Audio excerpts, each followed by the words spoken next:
ದರವನ್ನು 10,000 ರೂಗಳಿಂದ 20,000 ರೂಗಳಿಗೆ ಹೆಚ್ಚಿಸಿ ಮೀನುಗಾರಿಕೆ ಚಟುವಟಿಕೆಗಳನ್ನು ಉತ್ತೇಜಿಸಲಾಗುವುದು. ಜೈವಿಕ ತಂತ್ರಜ್ಞಾನದ ಉದ್ಯಮಗಳು, ನವೀನ ತಂತ್ರಜ್ಞಾನದ ಅಭಿವೃದ್ಧಿ ಮತ್ತು ಸಮುದ್ರ ಕೃಷಿಯನ್ನು ಪ್ರೋತ್ಸಾಹಿಸಲು ಮಂಗಳೂರು ಮೀನುಗಾರಿಕಾ ಮಹಾವಿದ್ಯಾಲಯದಲ್ಲಿ ಸೆಂಟರ್ ಫಾರ್ ಎಕ್ಸಲೆನ್ಸ್ ಸ್ಥಾಪಿಸಲಾಗುವುದು. ಮೀನು ಆಹಾರದ ಸೇವನೆಯನ್ನು ಉತ್ತೇಜಿಸುವ ಹಾಗೂ ಸಾರ್ವಜನಿಕರಿಗೆ ಸ್ವಚ್ಛ ಮತ್ತು ಗುಣಮಟ್ಟದ ಮೀನು ಉತ್ಪನ್ನಗಳು ಲಭ್ಯವಾಗುವಂತೆ ಮಾಡಲು ಬೆಳಗಾವಿ, ದಾವಣಗೆರೆ, ಹುಬ್ಬಳ್ಳಿ ಮತ್ತು ಚಿಕ್ಕಮಗಳೂರಿನಲ್ಲಿ ಮತ್ಸ್ಯ ದರ್ಶಿನಿಗಳನ್ನು ಸ್ಥಾಪಿಸಲಾಗುವುದು. ಮೀನು ಮಾರಾಟ ಮಾಡಲು ಸುಸಜ್ಜಿತ ಮೀನು ಮಾರುಕಟ್ಟೆಗಳ ಅವಶ್ಯಕತೆ ಇರುವುದರಿಂದ ಉತ್ತರ ಕನ್ನಡ, ದಕ್ಷಿಣ ಕನ್ನಡ, ಉಡುಪಿ ಹಾಗೂ ಬಾಗಲಕೋಟೆ ಜಿಲ್ಲೆಗಳಲ್ಲಿ ಮೀನು ಮಾರುಕಟ್ಟೆಯನ್ನು ನಿರ್ಮಿಸಲಾಗುವುದು.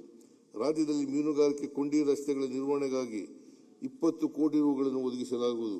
ಒಳನಾಡು ಮೀನುಗಾರಿಕೆಯ ಗ್ರಾಮೀಣ ಜೀವನೋಪಾಯ ಮತ್ತು ಆಹಾರ ಭದ್ರತೆಗೆ ಮಹತ್ವವಾಗಿ ಮೀನುಗಾರಿಕೆಯಲ್ಲಿ ಆಧುನಿಕ ತಂತ್ರಜ್ಞಾನಗಳನ್ನು ಅಳವಡಿಸಿಕೊಂಡು ನದಿ, ಕೆರೆ, ಕೃಷಿ ಹೊಂಡ ಹಾಗೂ ಜಲಾಶಯಗಳಲ್ಲಿ ಮೀನು ಉತ್ಪಾದನೆ ಹೆಚ್ಚಿಸಲು ಮೀನುಗಾರರಿಗೆ ತರಬೇತಿ ನೀಡಿ ಸ್ಥಿರ ಆದಾಯ ಗಳಿಕೆಗೆ ಅವಕಾಶ ಕಲ್ಪಿಸಲಾಗುವುದು. ಸಹಕಾರ 2025-26ನೇ ಸಾಲಿನಲ್ಲಿ 37 ಲಕ್ಷ ರೈತರಿಗೆ 28,000 ಕೋಟಿ ಸಾಲವನ್ನು ವಿತರಿಸುವ ಗುರಿ ಹೊಂದಲಾಗಿದ್ದು, ಫೆಬ್ರವರಿ 26ರ ಅಂತ್ಯಕ್ಕೆ 25 ಲಕ್ಷ ರೈತರಿಗೆ 22,000 ಕೋಟಿ ಸಾಲವನ್ನು ವಿತರಿಸಲಾಗಿದೆ.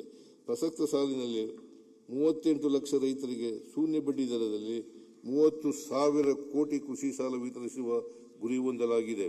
ಯಶಸ್ವಿನಿ ಯೋಜನೆಯಡಿ ಇದುವರೆಗೆ ರಾಜ್ಯಾದ್ಯಂತ 870 ಯಶಸ್ವಿನಿ ನೆಟ್ವರ್ಕ್ ಆಸ್ಪತ್ರೆಗಳಲ್ಲಿ 80,253 ಫಲಾನುಭವಿಗಳು ಚಿಕಿತ್ಸೆ ಪಡೆದಿದ್ದು, ಇದಕ್ಕಾಗಿ 163 ಕೋಟಿ ರೂಪಾಯಿಗಳನ್ನು ಭರಿಸಲಾಗಿದೆ.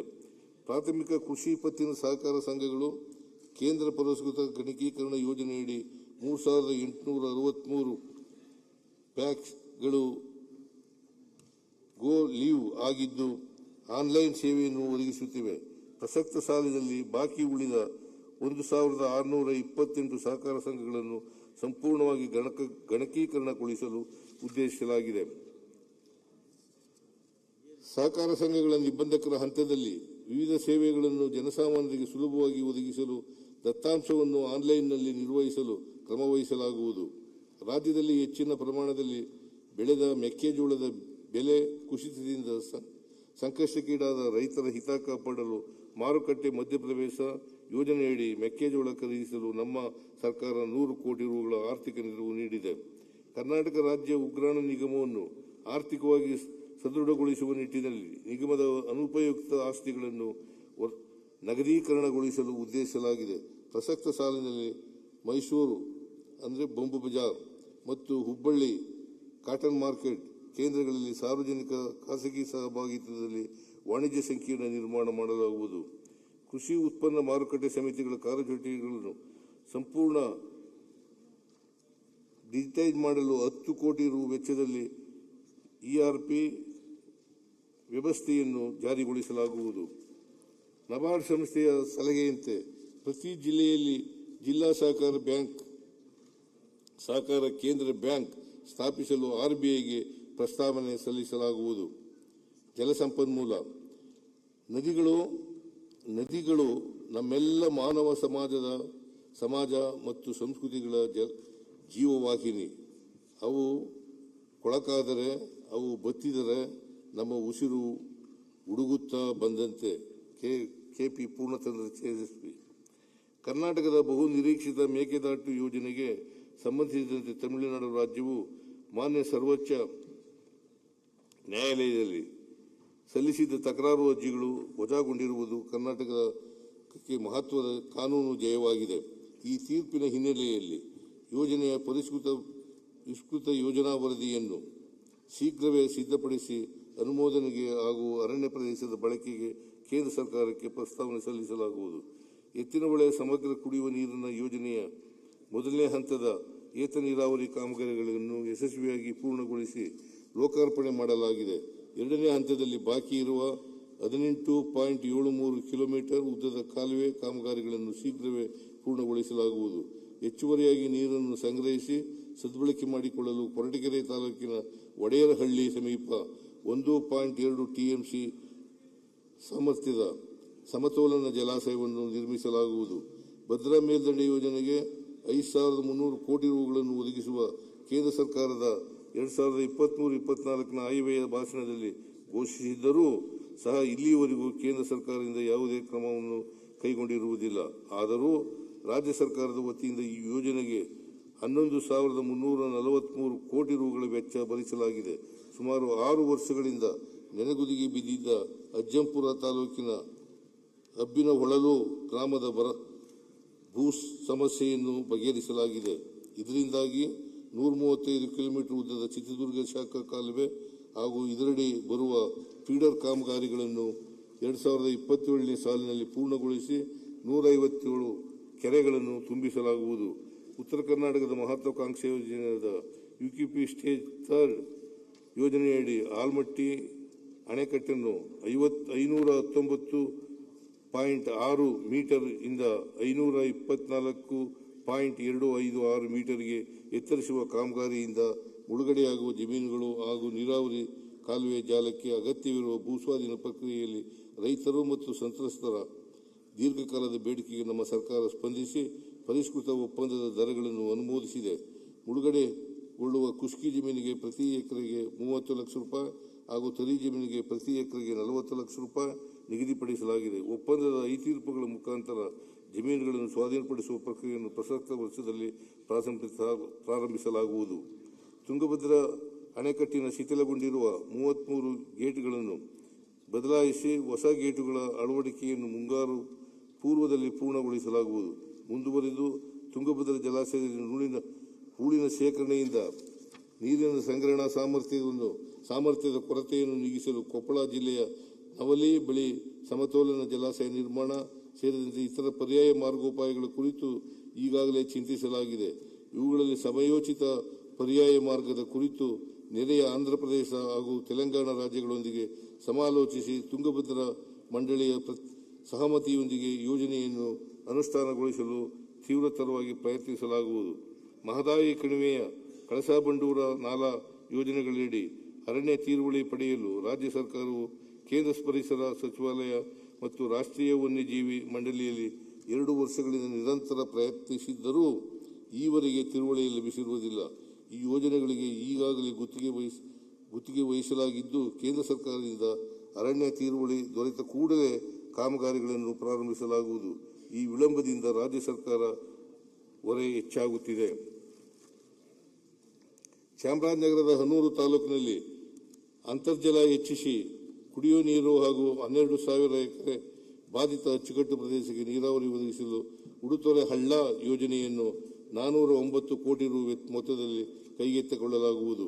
ವಿಜಯಪುರ ಜಿಲ್ಲೆಯ ಬಾಬಾನಗರದಲ್ಲಿ 0.67 ಟಿಎಂಸಿ ಸಾಮರ್ಥ್ಯದ ಸಂಗ್ರಹಣಾ ಜಲಾಶಯವನ್ನು ತುಬಚಿ ಬಬಲೇಶ್ವರ ಏತ ನೀರಾವರಿ ಯೋಜನೆಯಡಿ ನಿರ್ಮಿಸಲು ತಾತ್ವಿಕ ಅನುಮೋದನೆ ನೀಡಲಾಗುವುದು.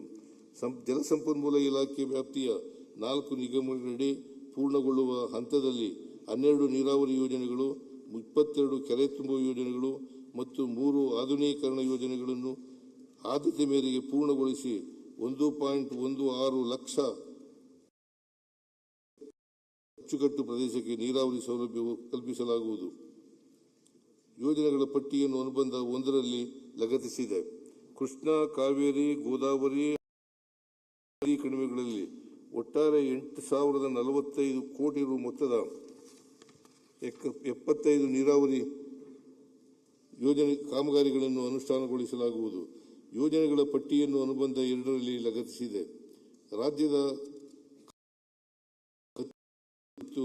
ತುಂಗಭದ್ರಾ ಎಡದಂಡೆ ಶಾಖಾ ಕಾಲುವೆಯಡಿ ಬರುವ 4,745 ಹೆಕ್ಟೇರ್ ಅಚ್ಚುಕಟ್ಟು ಪ್ರದೇಶದಲ್ಲಿನ ನೀರಿನ ಬಳಕೆಯ ದಕ್ಷತೆಯನ್ನು ಹೆಚ್ಚಿಸುವ ಉದ್ದೇಶದಿಂದ ಪ್ರೆಷರೈಸ್ಡ್ ಪೈಪ್ಡ್ ನೆಟ್ವರ್ಕ್ ಪದ್ಧತಿಯನ್ನು ಅಳವಡಿಸಿ ನೀರಾವರಿ ವ್ಯವಸ್ಥೆಯನ್ನು ಆಧುನೀಕರಿಸಲಾಗುವುದು. ಸಣ್ಣ ನೀರಾವರಿ ಹೆಬ್ಬಾಳ ನಾಗವಾರ ಕಣಿವೆಯ 3ನೇ ಹಂತದಲ್ಲಿ ಶಿಡ್ಲಘಟ್ಟದ ತಾಲೂಕಿನ 45 ಕೆರೆಗಳಿಗೆ ಮತ್ತು ಚಿಂತಾಮಣಿ ತಾಲೂಕಿನ 119 ಕೆರೆಗಳು ಸೇರಿ ಒಟ್ಟಾರೆ 164 ಕೆರೆಗಳಿಗೆ ನೀರು ತುಂಬಿಸುವ ಯೋಜನೆಯನ್ನು 237 ಕೋಟಿ ರುಗಳ ಅಂದಾಜು ಮೊತ್ತದಲ್ಲಿ ಅನುಷ್ಠಾನಗೊಳಿಸಲಾಗುವುದು. ಹೊಸಕೋಟೆ ತಾಲೂಕಿನ ಸೂಲಿಬೆಲೆ ಮತ್ತು ನಂದಗುಡಿ ಹೋಬಳಿಗಳ 59 ಕೆರೆಗಳಿಗೆ HN ವ್ಯಾಲಿ ಯೋಜನೆ ಸಂಸ್ಕರಿಸಿದ ತ್ಯಾಜ್ಯ ನೀರನ್ನು ಏತ ನೀರಾವರಿ ಮೂಲಕ ತುಂಬಿಸುವ ಕಾಮಗಾರಿಯನ್ನು 140 ಕೋಟಿ ರುಗಳ ಅಂದಾಜು ಮೊತ್ತದಲ್ಲಿ ಬೆಂಗಳೂರು ನಗರದ ವೃಷಭಾವತಿ ವ್ಯಾಲಿಯಿಂದ ದ್ವಿತೀಯ ಹಂತದಲ್ಲಿ ಸಂಸ್ಕರಿಸಿದ 308 MLD ನೀರಿನಿಂದ 259 ಕೆರೆಗಳನ್ನು ತುಂಬಿಸುವ ಮೂಲ ಗೋಪಾಲಪುರ ಕೆರೆಯಿಂದ ನೆಲಮಂಗಲ ಮತ್ತು ದೊಡ್ಡಬಳ್ಳಾಪುರ ತಾಲೂಕಿನ 119 ಕೆರೆಗಳಿಗೆ ನೀರು ತುಂಬಿಸುವ ಯೋಜನೆಯನ್ನು 650 ಕೋಟಿ ರುಗಳಲ್ಲಿ ಕೈಗೆತ್ತಿಕೊಳ್ಳಲಾಗುವುದು. 2025-26ನೇ ಸಾಲಿನಲ್ಲಿ ರಾಜ್ಯದ ಎಲ್ಲಾ ಜಿಲ್ಲೆಗಳಲ್ಲಿ ಏತ ನೀರಾವರಿ, ಚೆಕ್ ಡ್ಯಾಂ, ಕೆರೆಗಳ ಪುನಶ್ಚೇತನ ಅಭಿವೃದ್ಧಿ ಮುಂತಾದ 112 ಕಾಮಗಾರಿಗಳನ್ನು 1793 ಕೋಟಿ ರು ವೆಚ್ಚದಲ್ಲಿ ಅನುಷ್ಠಾನಗೊಳಿಸಲು ಅನುಮೋದಿಸಿದೆ. ಅನುಬಂಧ 3 ರಾಜ್ಯಾದ್ಯಂತ ಸಣ್ಣ ನೀರಾವರಿ ಇಲಾಖೆಯ ಅಧೀನದಲ್ಲಿರುವ ಕೆರೆಗಳನ್ನು ಅಭಿವೃದ್ಧಿಪಡಿಸಿ ಸಂರಕ್ಷಿಸಲು ವರ್ಧನೆಗೊಳಿಸಲಾಗುವುದು. ಕೊಪ್ಪಳ ಜಿಲ್ಲೆಯ ಯಲಬುರ್ಗಾ, ಕುಕನೂರು ಹಾಗೂ ಕಲಬುರಗಿ ಜಿಲ್ಲೆಯ ಆಳಂದ ತಾಲೂಕಿನ ಜಿಡಗಾದಲ್ಲಿ 25 ಕೋಟಿ ರು ವೆಚ್ಚದಲ್ಲಿ ಅಂತರ್ಜಲ ಹೆಚ್ಚಿಸಲು ಕೆರೆಗಳ ಆಧುನೀಕರಣ, ಅಣೆಕಟ್ಟು ಮತ್ತು ಪಿಕಪ್ ಹಾಗೂ ಚೆಕ್ ಡ್ಯಾಂ ಕಾಮಗಾರಿಗಳನ್ನು ಕೈಗೆತ್ತಿಕೊಳ್ಳಲಾಗುವುದು. ಶಾಲಾ ಶಿಕ್ಷಣ 25-26ನೇ ಸಾಲಿನ ಆಯವ್ಯಯದಲ್ಲಿ ಘೋಷಿಸಿರುವಂತೆ 180 ಪ್ರೌಢಶಾಲೆಗಳನ್ನಾಗಿ ಹಾಗೂ 50 ಪ್ರೌಢಶಾಲೆಗಳನ್ನು ಪದವಿ ಪೂರ್ವ ಕಾಲೇಜುಗಳನ್ನಾಗಿ ಉನ್ನತೀಕರಿಸಿ ವಿದ್ಯಾರ್ಥಿಗಳ ಶೈಕ್ಷಣಿಕ ಪ್ರಗತಿಗೆ ಅನುಕೂಲ ಕಲ್ಪಿಸಲಾಗಿದೆ.